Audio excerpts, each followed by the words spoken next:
Saudações de escolhidos, eu sou a Mai e bem-vindos ao meu canal Contra Animes. E esse vídeo será de um jogo que tá todo mundo ficando viciado, isso vale pra mim também, que é Band the Ink Machine. Pra quem não sabe, esse jogo é tipo maravilhoso porque o visual dele é muito bonito. Ele basicamente resgata toda a ideia dos cartoons e animação dos anos 20 e 30, que é conhecida como Era de Ouro das animações. Só que na base assim da Era de Ouro das animações rolou muita treta nos Estados Unidos. Então isso dá um potencial absurdo criativo para a história do jogo. A história fala de Henry, que recebeu uma carta de Joey, seu antigo chefe, quando eles trabalhavam num estúdio de animação, convidando Henry para visitar esse antigo estúdio e reencontrar com Joey. Henry, um pouco desconfiado, que é você jogador, decide voltar lá e ver como está a situação. Como esse período foi um momento muito caótico para animações, fica sem saber se eles pararam de trabalhar com isso porque entraram por falência, porque nessa época entrava muita gente em falência. Foi falta de sucesso mesmo do desenho chamado Band, que era o Pequeno Demônio, ou se o Joey por algum momento acabou surtando um pouco. Porque em um momento do jogo ele vai alertar que o Joey comprou uma máquina de tinta e ele começou a ficar estranho, porque ele começava a perder as prioridades dele, que era terminar no prazo, para ficar focado naquilo, que ele achava que aquela máquina seria a solução para o trabalho dele. E é claro, isso parece que estava colocando um basta no pessoal que trabalhava com ele, os cartunistas, que falaram, não, se ele continuar assim, se agir assim mais uma vez, eu vou embora. E a gente fica sem saber se Henry foi alguém que ficou mais tempo com ele, ou se foi alguém que debandou junto com os demais, para fazer esse convite chegar a ele. Ou se tem alguma vingança, alguma coisa, situação que fez o Joey querer que o Henry voltasse. O jogo não especifica muitos detalhes porque ainda só tem um capítulo. Mas o objetivo desse vídeo é falar sobre o ambiente que envolve o jogo. Porque, sério, se o criador do jogo conseguir desenvolver esse ambiente, o jogo vai ser muito bom. Tem gente que acha que vai ser só um jogo de terror, mas eu tenho expectativa que seja drama e suspense, porque o material que ele está usando, nossa, é muito bom. Primeiro, vamos começar falando sobre as animações. As animações começaram lá em 1910, e foi um período que as pessoas ainda não associavam a animação com algo de criança, e eles começaram a introduzir esse conceito. Porque a animação era uma coisa muito cara. E eles ficavam pensando, cara, a gente vai gastar animação pra criança? Criança não tem dinheiro pra consumir. Mas começaram algumas pessoas que estavam idealizando esse conceito e falaram, não, vamos tentar transformar e criar a animação. Introduzir ela nos cinemas, porque na época não era televisão, era cinema. E aos poucos a animação foi engatinhando. Nessa época ainda era o cinema mudo. E as animações eram muito curtinhas, eram 5 minutinhos. E eram colocadas antes ou durante os filmes, porque tinha intervalo, aí colocava as animações. Posteriormente, com o aumento das animações, começaram a fazer matinês, que eram vários episódios exibidos para as crianças assistirem no fim de semana. Como o custo era muito elevado para fazer uma animação, mesmo que a gente tivesse retorno com as crianças assistindo e com os adultos vendo no cinema entre os filmes, não era um retorno assim muito grandioso, era algo mais experimental, as pessoas faziam porque gostavam. Mas em 1919 acabou a Primeira Guerra Mundial e nisso a Europa estava destruída, não tinha nada. E os Estados Unidos, que era uma potência populada, eles tinham recurso e capacidade de reconstruir a Europa. Então eles começaram a incentivar o cultivo, começaram a aumentar as fábricas e produzir muito para conseguir reestruturar a Europa nesse momento. Porque imagina, você vem de uma guerra, você não tem farinha para fazer pão, você não tem um fogão, você não tem um telhado, você não tem nem um trem para poder comprar isso da cidade vizinha. E os Estados Unidos, de forma assim genial, falou, cara, eu tenho capacidade de produzir isso para um lugar que não tem nada, eu vou fazer e vou vender. E nisso chegou um baque assim nos Estados Unidos nos anos 20, que estava ficando com muito dinheiro. E o que você faz quando você tem muito dinheiro? Você gasta com coisas que te dão prazer, você gasta com lazer. E os Estados Unidos começou a ganhar muito dinheiro, os salários médios ficaram muito altos, pessoas comuns estavam ficando com muita renda e eles começaram a investir em coisas que davam prazer a eles.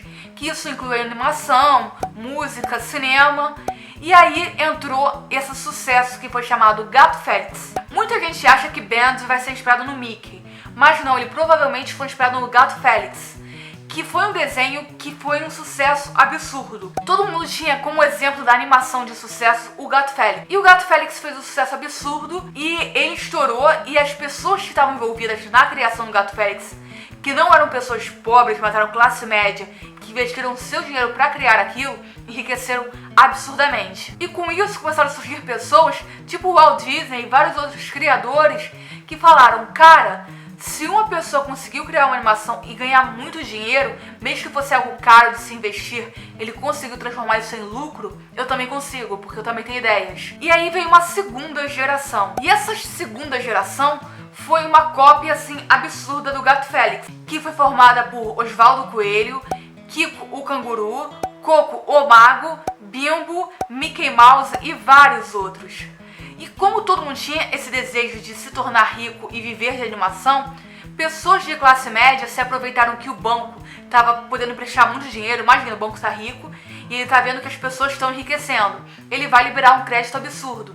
Ele começou a emprestar dinheiro para pessoas comuns e essas pessoas comuns, com esses empréstimos, começaram a criar estúdios de animação, que provavelmente é a mesma situação que ocorreu com Band. Só que aconteceu um pequeno problema. Quando chegou em 29 nos Estados Unidos, 11 anos depois do final da Primeira Guerra, a Europa já tinha comprado tudo que ela precisava. Ela não precisava comprar um trem novo se ela já tinha comprado um. Ela não precisava comprar um fogão novo se ela já tinha um. Ela não precisava reconstruir a sua casa se ela já tinha reconstruído. E os Estados Unidos começou a produzir itens demais e não ter itens suficientes para vender. E isso começou aquela crise absurda. Imagina, você tem uma empresa que faz, sei lá, 50 sofás por dia e tem 100 funcionários. E você tem um cliente que compra 50 sofás por dia. E de um dia para o outro o cliente chega, cara, eu não vou mais comprar sofá nenhum, eu não preciso de sofá. Pra que eu vou comprar sofá? Então você fica fazendo 250 sofás por semana, tendo que pagar salários de 100 funcionários, sem ter recurso nenhum. Aí o cara que era muito rico e tinha uma indústria, começou a fazer o quê? Pedir empréstimo pro banco.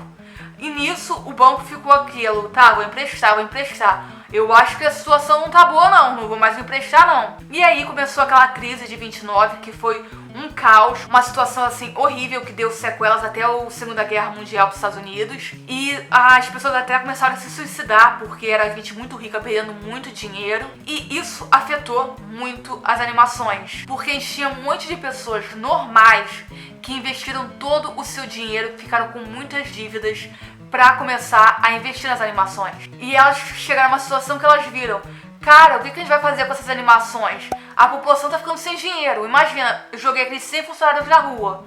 Você acha que esse funcionário vai continuar levando o filho dele no cinema?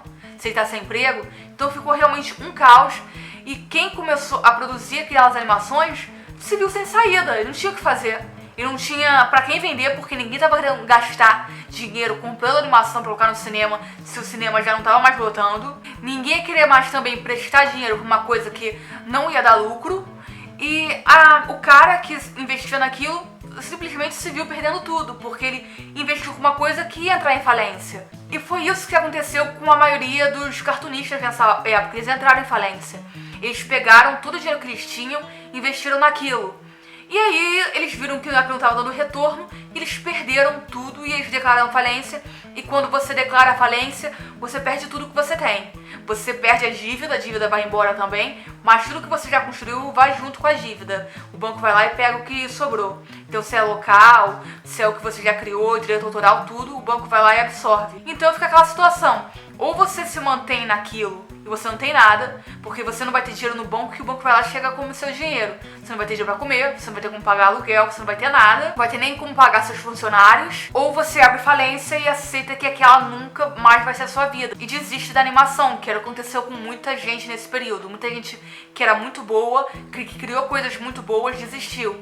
Inclusive isso aconteceu com o próprio estúdio que criou o Gato Félix. Eles fizeram a animação do Gato Félix, foi excelente. Chegou nesse período e começou a ter umas mudanças. Tinha que colocar o Gato Félix, que era do cinema mudo, colocando ele com vozes. Aí tinha um gasto assim, tinha que uma adaptação que eles não tinham preparo. E aí quando eles foram fazer isso, não tinha dinheiro mais, aí foi e afundou. Então foi uma pessoa que enriqueceu e depois perdeu tudo. E em Band é citado isso durante o jogo. É dito que o Joey comprou aquela máquina como se aquela máquina ali de tinta fosse a solução para os problemas dele. E imagina nesse período que tá todo mundo perdendo tudo, todo mundo investe a sua vida e acha que vai ser aquilo que vai dar pra construir, e aquele caos começa a reinar e todo mundo não tá dando certo, tá todo mundo perdendo tudo. Provavelmente o Joey passou por isso e os amigos dele, que eram os cartunistas que trabalhavam com ele, debandaram. E aí vem aquela ideia, porque o Bend, que é o personagem do desenho dele, é tratado como um demônio. E durante o jogo a gente vê que ele tá fazendo alguma coisa demoníaca. Inclusive, ele tá sacrificando um outro personagem dele, parece que em prol do Bend. Então como se ele quisesse fazer de tudo pro Bend fazer sucesso. E parece que o jogo vai abordar essas questões, vai pegar essa era de ouro das animações, como é conhecida, e mostrar o que ela é de verdade. Porque muita gente, até nos dias de hoje, gosta de maquiar essa situação, fazer ela parecer que foi maravilhosa, que foi um período de criatividade, sendo que não, foi um período de muita frustração, de muita gente talentosa sendo destruída e perdendo tudo, ficando na miséria, sabe? Não ter onde dormir à noite. Chegou a acontecer isso com o Walt Disney. Ele chegou um momento que ele estava comendo comida do lixo, porque ele não tinha onde morar, ele não tinha onde trabalhar, ele não tinha nada. Ele venceu porque ele persistiu e ele colocou na cabeça que aquele era o foco dele. Mas ele se frustrou muito durante o caminho e todo mundo que criou alguma coisa nessa época, que criou Betty Boot, Popeye, passou pela mesma situação. Imagina, foi uma geração de cartunistas e se saiu 5 dali que deram certo, é muito pouco. Porque todos aqueles 100 cartunistas investiram a vida e a vida financeira deles para construir aquilo. Eu não tenho certeza se o Bend vai trabalhar com esses detalhes ou não no jogo. Mas pelo que ele deu a entender no primeiro capítulo, ele vai usar essa base como roteiro. E sério, se ele fizer isso, vai ser inovador, vai ser algo assim totalmente novo. Porque nunca no cinema, nos quadrinhos e muito menos nos jogos, eles trabalharam desmistificando a verdade sobre a história da animação. Mostrou que é realmente essa era de ouro da animação não é algo maravilhoso, não é um momento criativo, não é um momento de felicidade, mas é um momento de muita dificuldade e muito caos, que refletiu todos os Estados Unidos como país, como na carreira desses cartunistas. Eu tô assim muito ansiosa, tô cheia de expectativa, não vou mentir, eu tô cheia de expectativa com esse jogo, porque vai ser maravilhoso, sério, eu acho que vai ser o primeiro jogo que vai tratar de forma de ficção essas histórias, porque normalmente quando tem é documentário e mostra o cara no final superando, vencendo na vida e tudo maravilhoso no final. Não mostra o que realmente aconteceu com a maioria esmagadora, que é perder tudo, que é ver seus sonhos serem destruídos, que é acreditar que poderia criar algo novo e investir sua criatividade, seu tempo, seus recursos financeiros pra ser frustrado no final. E logo de cara o jogo apresentou esse conceito pra gente. Ele mostrou o Joey, que provavelmente foi alguém que passou por isso, ao ponto de apelar pra outras coisas, na expectativa, na esperança de conseguir que o cartoon dele fosse um sucesso. E o Henry, que provavelmente é o personagem que a gente vai jogar no jogo todo, é aquele personagem que ele viu que ia dar ruim e caiu fora e largou os sonhos dele em troca da estabilidade. Que esse, assim, eu acho que vai ser o ponto mais legal do jogo, é que se mostrar duas perspectivas de um momento nada feliz na história, mas que a mídia adora tratar como se fosse algo maravilhoso. Eu sei que muita gente está encarando o Bend como, vai ser o Mickey Mouse malvado, mas não, a animação dos anos 20 foi muito pega pelo conceito de imitar o Gato Félix e transformar um personagem um pouco imoral em um tom de comédia. E provavelmente o Bend vai brincar com essa comédia junto de um terror e principalmente, que é na minha expectativa, né, com suspense. Então, se o jogo Bend seguir essa linha e mostrar o verdadeiro lado da animação americana, ele vai ser um jogo muito bom e eu com certeza vou acompanhar todos os capítulos. Para quem quer saber informações, você pode visitar lá o site do Game Jolt, que tem as datas, os detalhes mais ou menos de quando vai lançar cada capítulo, e vai sair agora em abril o segundo capítulo por $6, que até que tá um preço bom, dependendo de quantos capítulos o jogo vai ter e dependendo do quão longo vai ser o segundo capítulo, porque o primeiro capítulo até que foi um pouquinho curtinho, né? Mas, tipo, em termos de qualidade do jogo, o jogo tá muito bom, ele tem dublagem, que isso é muito legal ter, o visual é inovador, a arte assim tá muito bonita e a gameplay por enquanto tá interessante. Eu não sei se vai ser um Fatal Frame, que você vai ter que ir coletando os itens e vai encontrar coisas malignas te perseguindo, ou se vai ser só esse negócio de desvendar a história. Isso a gente vai ter que realmente esperar pra ver nos próximos capítulos. Mas é isso, eu espero que vocês tenham gostado desse vídeo. E eu espero que vocês acompanhem esse jogo de forma tão vidrada quanto eu e meus amigos estamos acompanhando. E vamos lá, se você gostou desse vídeo, não esquece de deixar o seu gostei. Se você não gostou, deixa o seu não gostei. Se inscreva no canal pra ver mais vídeos. Até o próximo vídeo. Tchau, né?